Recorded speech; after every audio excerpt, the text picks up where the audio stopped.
Du hast ein Baby oder Kleinkind und suchst nach einem individuellen Geschenk mit Bastelcharakter? Dann kann ich dich beruhigen. In diesem Video zeige ich dir, wie du aus einem Bilderrahmen, einem Soundchip, ein paar sehr kleinen Teilen aus dem 3D-Drucker einen Bilderrahmen baust, der beim Drücken eines Knopfes ein Geräusch abspielt. In meinem Fall sind das zum Beispiel die ersten Worte meines Sohnes. Also zum Beispiel Ma, also Oma, Bua, also Opa, Gia, Tante Gina, Nini, Onkel Michi. Und das Tolle ist, du musst dafür noch nicht mal löten.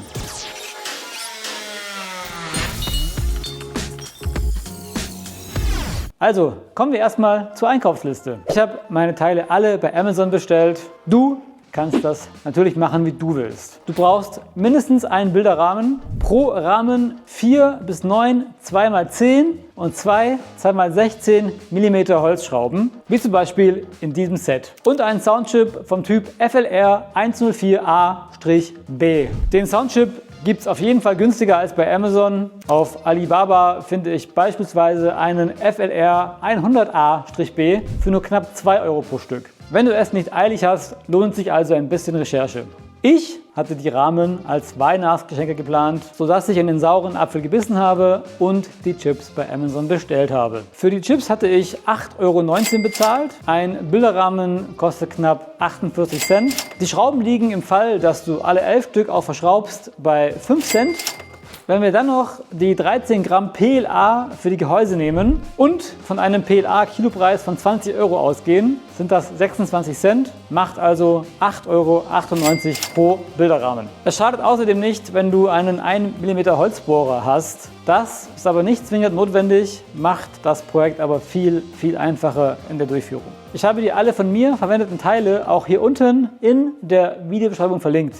Während die Post dir deine Bauteile bringt, kannst du jetzt in Ruhe alle Gehäuseteile drucken. Das wäre ein Gehäuse für die Box, ein Gehäuse für den Chip selbst und ein Gehäuse für den Abspielenknopf, der am Ende an dem Bilderrahmen auf der Vorderseite montiert wird. Damit die Montage auch bei mehreren Bilderrahmen einfach bleibt, habe ich außerdem für jedes Teil noch eine Bohrschablone erstellt. So kannst du einfach mit dem 1 mm Holzbohrer vorbohren oder alternativ mit einem Stift anzeichnen. Da die Rückwand des Bilderrahmens nur aus einer festen Pappe ist, solltest du die Schrauben auch ohne Vorbohren durchbekommen. Aber mit Vorbohren ist es auf jeden Fall einfacher, also kauf dir diesen Bohrer. Die 3D-Druckteile sind wie immer in der Videobeschreibung verlinkt. Ihr findet die sonst auch auf Megaworld im Profil Bastelsaal. Lasst da gerne mal ein Abo da oder folgt mir dort. Auf geht's mit der Montage. Ich hatte vor, insgesamt 6 Bilderrahmen zu bauen. Im Gegensatz zu dir durfte ich natürlich ein paar Runden drehen, bis alle Teile wirklich gepasst haben. Das Gehäuse für den Chip hat 3 Versionen und das für den Knopf ebenfalls. Die gedruckten Teile kommen teilweise mit Stützmaterial, das natürlich entfernt werden muss. Hier nochmal kurz zur Übersicht alle Teile. Die Gehäuse für den Chip,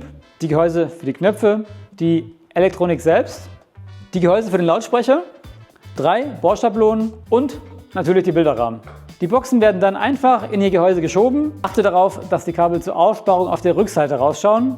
So sieht das dann fertig aus. Als nächsten Schritt kannst du die Rückseite des Bilderrahmens entfernen und den Chip schon mal in sein Gehäuse stecken. Das passt nur in einer Kombination und durch die Feder an der Batterie sollte der Chip selbstständig im Gehäuse halten. Jetzt kannst du dir eine Unterlage suchen und die Rahmenrückseite darauf legen. Platziere dann die Bohrschablone so wie hier im Video zu sehen. Es ist wichtig, dass du die aufgedruckte F nicht siehst, weil F heißt Vorderseite, kein Sinn, weil V. Was auch immer, Front, das heißt Front. Die Bohrschablone für den Chip hat außerdem 5 Löcher. Prüfe also unbedingt die korrekte Position. Wenn es nicht passt, einmal drehen. Der Chip und auch der Lautsprecher sollten eher zur Rahmenmitte ausgerichtet sein, sonst wird das mit den Kabeln später etwas knapp. Sobald das erledigt ist, kannst du den Chip und den Lautsprecher festschrauben. Dazu kommen die kurzen 2x10 mm Schrauben zum Einsatz. Ich habe übrigens pro Gehäuse nur 2 der 4 bzw. 5 Löcher verwendet. Mit 2 Schrauben hält das auf jeden Fall auch gut. Zur Kontrolle, ob noch alles funktioniert, kannst du übrigens so oft du willst den schwarzen Knopf drücken. Fast jeder Chip enthält schon eine Aufnahme, was meistens ein Hello von einer Mitarbeiterin oder einem Mitarbeiter aus der Fabrik ist. Wie auch immer, Die Rückseite des Bilderrahmens kann jetzt wieder mit dem Rahmen selbst verbunden werden, also die schwarzen Dinger umklappen, ihr wisst. Und der Knopf in das ebenfalls gedruckte Gehäuse gesteckt werden. Hier solltest du etwas aufpassen. Das Gehäuse ist recht filigran und kann schnell brechen, so wie ich letzten Dienstag, ich hatte Magen-Darm. Wenn das passt, kannst du jetzt die letzte Bohrschatulle nehmen und die 2 Löcher wieder vorbohren. Ich würde dir empfehlen, den Button eher mittig zu platzieren. Das habe ich ab dem zweiten Rahmen auch so gemacht, weil es sonst mit der Kabellänge wirklich etwas knapp wird. Verschraubt wird der Button oder das Gehäuse dann von hinten mit 2 2x16 mm Schrauben. Fun Fact übrigens, ich hatte keine 2x16 mm Schrauben zur Hand und darum habe ich mir einfach 2x20er Schrauben mit einer Zange abgekürzt. Und damit mir die Schrauben beim Abzwicken nicht durchs ganze Büro fliegen, habe ich noch diesen Magnet an die Zange gemacht, der die Schrauben schon allein wegen seiner Größe am Wegspringen hindert, sie aber dann auch sofort an sich magnetisiert. Muss bloß kein Depp sein, gell? Und so sah das Ergebnis dann nach der Montage aus.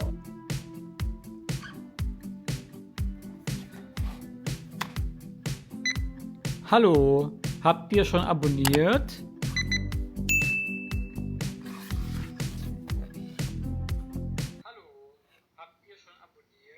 Vorne am Rahmen ist der Knopf und auf der Rückseite der Chip und Lautsprecher. Finde ich persönlich ziemlich cool. Vor allem, weil der Bilderrahmen noch von allein stehen kann und auch das Aufhängen an der Wand kein Problem darstellen sollte. Ich habe mich dann noch an die Montage der restlichen 5 Rahmen gemacht und dann musste ich noch die Aufnahmen von meinem Sohn auf die Rahmen überspielen. Dafür hatte ich mir schon im Vorfeld irgendwann mit der iPhone Voice Memo App ein paar Aufnahmen gemacht. Ist das Gina? Und nach ein paar Minuten mit Logic Pro hatte ich dann schon die schönen Aufnahmen rausgeschnitten.